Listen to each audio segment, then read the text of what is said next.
오늘은 상당히 흥미롭고 기대되는 테슬라 뉴스와 다양한 소식이 많이 나온 날입니다. 구체적으로는 전 세계 차량 제조사의 전기차 및 배터리 투자 계획, 이 계획을 통해 살펴보는 테슬라의 미래, 다음 기가 팩토리를 위한 준비, 세미트럭 인도 준비 완료, 트위터 인수 과정 추가 내용, 연기금 테슬라 매수, 기가 베를린 생산 속도 변화, PLC의 통찰력, 생산 대비 비율로 보는 테슬라 재고를 이번 영상에서 더 자세히 살펴보겠습니다. 이번 영상에서 사용되는 모든 뉴스 및 정보의 소스는 영상 설명란에 링크를 첨부하였으니 소스를 직접 확인하고 싶으신 분들은 이 링크를 참조해 주시기 바랍니다. 첫 번째 내용은 로이터의 폴님께서 작성해 주신 세계 37개의 차량 제조사들의 2030년까지 전기차 및 배터리 관련 투자 및 설비 계획에 대한 인포그래픽스입니다. 이 자료는 차량 제조사들이 직접 밝힌 계획에 대한 공개 자료를 정리한 내용입니다.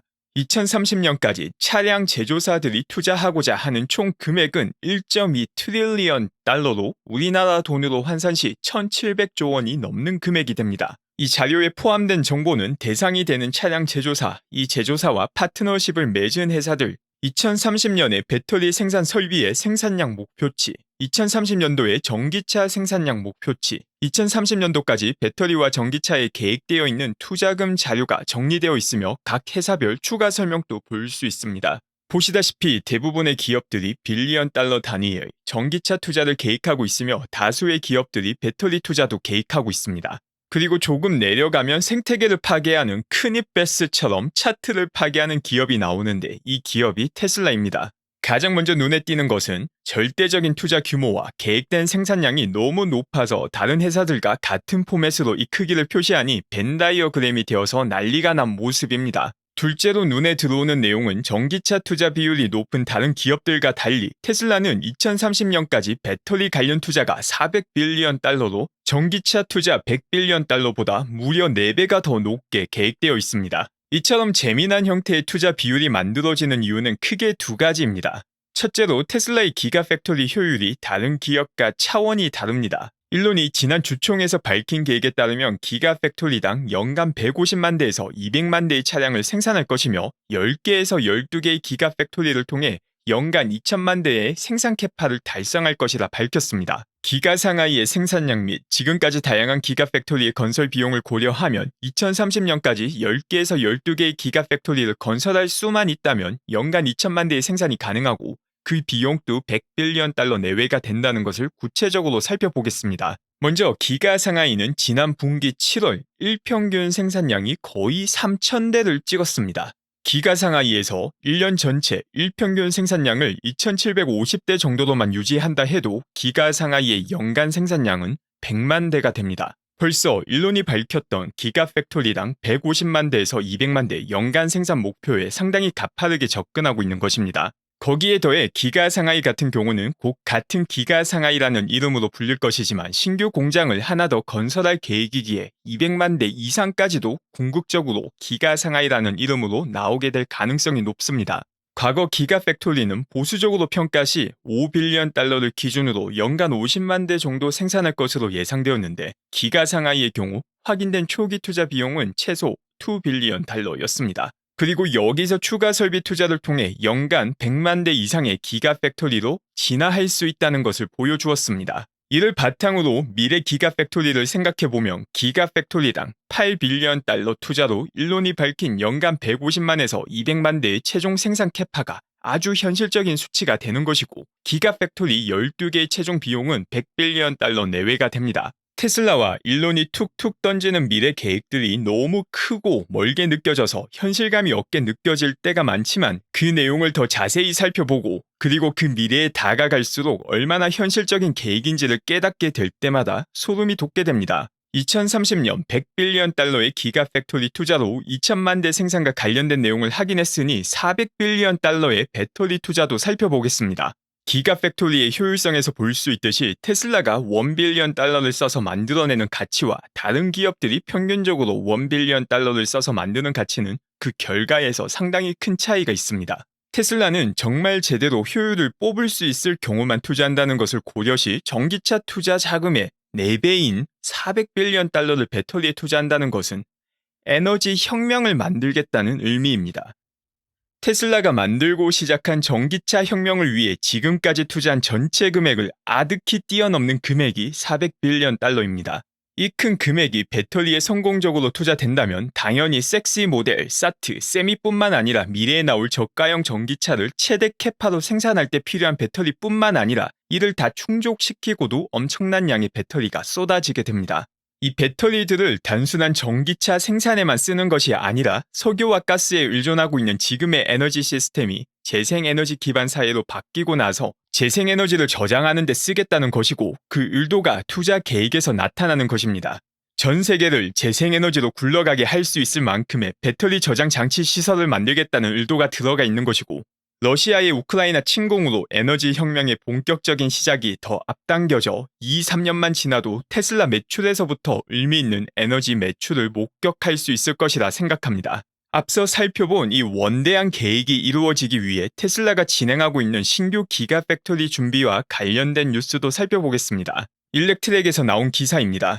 테슬라가 신규 기가팩토리 루머 속에 캐나다 퀘벡에서 대규모 채용을 확대하고 있다는 소식입니다. 실제 캐나다에서 새로운 기가팩토리를 만들기 위해 캐나다 정부와 협상을 한 내용이 과거 기사화되기도 하였으며 2023년 코앞으로 다가온 IRA의 조건을 만족하기 위해서는 캐나다가 포함되어 있는 북미에서 생산, 조립 및 원자재를 확보할 필요가 있기에 캐나다의 기가팩토리가 건설될 확률 자체는 꽤 높다라고 생각됩니다. 다음은 테슬라 라티에서 나온 소식입니다. 세미트럭이 드디어 EPA, 환경보호국에 필요한 모든 허가를 받고 언제라도 인도할 수 있게 되었다는 소식입니다. 지난 10월 6일 일론이 트위터를 통해서 세미트럭이 펩시에게 12월 1일 인도될 것이라는 것을 발표하였는데 여유롭게 이 스케줄에 맞춰서 인도가 진행될 수 있게 된 것입니다. 이와 함께 테슬라의 2023년 모델 SX3의 경우도 EPA에 필요한 허가를 받았습니다. 지금 보시는 내용은 세미가 받은 EPA 허가 내용입니다. 이 중 제가 재밌게 본 내용은 바로 이 부분 탄소 배출 기준입니다.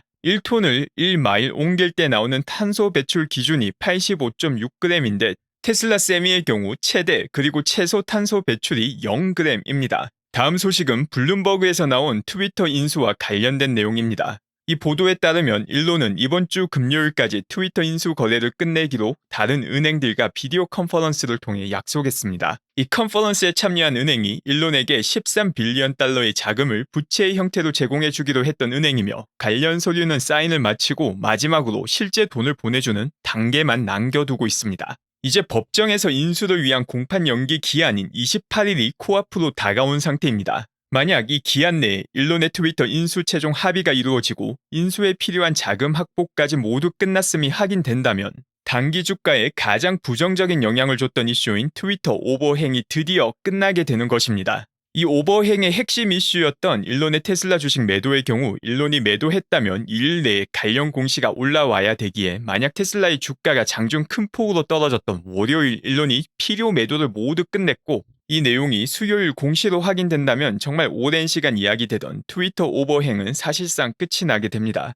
이 오버행이 끝나면 물론 단기적으로 주가 상승의 기회가 될 수도 있지만 이보다 더 중요한 건 테슬라의 실적과 미래 성장에 초점을 맞춰 주가를 평가할 수 있는 환경이 다시 조성된다는 것입니다. 다음 소식은 태즈메니안에서 나온 연기금의 테슬라 매수 소식입니다. 미시간주 연기금에서 지난 분기 테슬라 49만 4천 주를 매수하여 과거 보유량보다 2배 이상 많아졌고 총 금액으로는 191밀리언 달러의 테슬라 주식을 보유하게 되었음을 13F 리포트를 통해 확인할 수 있었습니다. 연기금은 가장 보수적으로 운영되는 펀드이기에 연기금에서 테슬라 매수 소식은 충분히 신경 쓸 가치가 있는 뉴스라 판단됩니다. 테슬라의 S&P 신용 등급이 정크를 벗어났고 이번 주 트위터 오버행이 끝나게 된다면 미래의 가장 보수적인 연기금을 포함해 더욱 다양한 펀드들의 테슬라 매수세가 들어오는 시점이 존재할 것이라 판단합니다. 다음은 스태츠 테슬라님께서 공유해주신 기가 베를린 빈 자료입니다. 가장 최근 확인된 빈 자료를 바탕으로 기가 베를린의 생산량을 추정해보면 지속적인 지수 함수의 증가를 보여주며 주당 2912대를 돌파한 것으로 파악됩니다. 다음 내용은 제가 좋아하는 큰 그림을 잘 보는 애널리스트 중 한 분이시며 제 과거 영상에서도 자주 등장하셨던 피에르 씨가 남긴 글입니다. 과거 10년 동안 매년 평균 50%의 성장을 하는 회사가 있습니다. 이 회사가 속한 산업은 성장이 둔화된 산업입니다. 이 회사의 시장 점유율은 2%입니다. 산업 평균 그로스 마진보다 2배가 넘는 마진을 남기고 있습니다. 아주 훌륭한 현금 흐름을 확보하고 있고 2023년은 매출의 13%를 프리 캐시플로로 확보할 것이라 예상됩니다. 이런 회사의 가치가 2023년 프리 캐시플로우의 40배밖에 되지 않습니다. 어떻게 생각하시나요? 계속된 피에르시의 분석입니다. 첫 번째 내용이었던 성장이 둔화된 산업 속 10년간의 평균 50% 성장이 의미하는 바는 구조적인 우수성과 비교할 수 없이 뛰어난 제품을 확보하고 있다는 의미입니다. 2%의 시장 점유율을 가지고 있다는 것은 계속해서 높은 성장을 지속할 여지가 많이 남아있다는 의미입니다. 높은 성장을 함에도 불구하고 프리 캐시플로우가 높다는 것은 영업자산의 수익률이 아주 뛰어나다는 것을 의미합니다. 프리 캐시플로우 기준의 멀티플로 회사 가치를 평가한다면 5년 뒤 테슬라는 연간 프리 캐시플로우의 5배가 됩니다. 즉, 엄청 저평가라는 의미입니다. 이런 기회는 보통 스몰캡 혹은 비상장주에서나 발견되는 흔치 않은 기회입니다. 특히나 프리 캐시플로우가 플러스 상태에서 아주 가파르게 성장하는 회사는 드뭅니다. 항상 기업을 평가할 때 어떤 기준으로 평가할지에 대한 프레임워크를 가지는 것이 중요합니다. 이 내용은 투자 자문이 아니며 본인의 철저한 투자 프레임을 통해 얻은 결론을 공유하는 것입니다. 다음 내용은 테슬라의 생산량과 생산량 대비 분기말 재고를 비율로 나타낸 자료입니다. 테슬라의 분기말 재고만 본다면 아주 가파르게 올라가며 문제가 있는 것처럼 느껴질 수 있지만 테슬라의 올라간 생산량을 함께 고려하면 생산량 대비 재고의 비율은 크게 높지 않다는 것을 알 수 있습니다. 이 자료의 경우 이번 4분기는 썸배셔님께서 47만 5천 대를 생산하고 46만 2천 대를 인도하는 것을 가정해서 만든 자료입니다. 이 수치가 조금 높다고 생각하실 수도 있지만 이번 분기 인도량은 저도 45만 대는 충분히 넘길 것이라 생각합니다. 이 수치가 높다고 생각하시는 분들 중 많은 분들이 트로이 테슬라이크님의 4분기 40만 대 자료를 기준으로 생각하시는 경우가 많은데 트로이님의 경우 원래 분기 초 예상치는 실제 인도량과 오차가 컸으며 고무줄처럼 늘었다 줄었다를 반복합니다. 분기가 진행되며 실제 인도 데이터를 철저히 모으셔서 분기 말의 정확도가 올라가는 것은 분명 평가받아야 되는 일이지만 분기 초 정확성이 낮은 예측치를 분기 말 예측치와 혼동해서는 안 됩니다. 또한 과거 우측 위 링크 트로이 테슬라이크님 영상에서 다루었듯이 이분이 모아주시는 자료는 큰 가치가 있지만 본인 마음대로 시장의 기대치를 설정하려고 하는 행동 및 배터리 공장 직원에게서 확인받음으로써 거짓으로 판명된 케이토 로드의 배터리 공장 가동이 중단되었다는 루머를 퍼뜨리는 것 역시 트로이 테슬라이크님의 자료 공유와는 별개로 평가되어야 되는 내용입니다. 마지막으로 내일은 제가 개인 일정으로 인해 편집 영상을 올리기는 힘들 것 같다는 공지를 드립니다. 만약 가능하다면 혹은 주요 이슈가 터진다면 간략한 생방으로 인사를 드리겠습니다.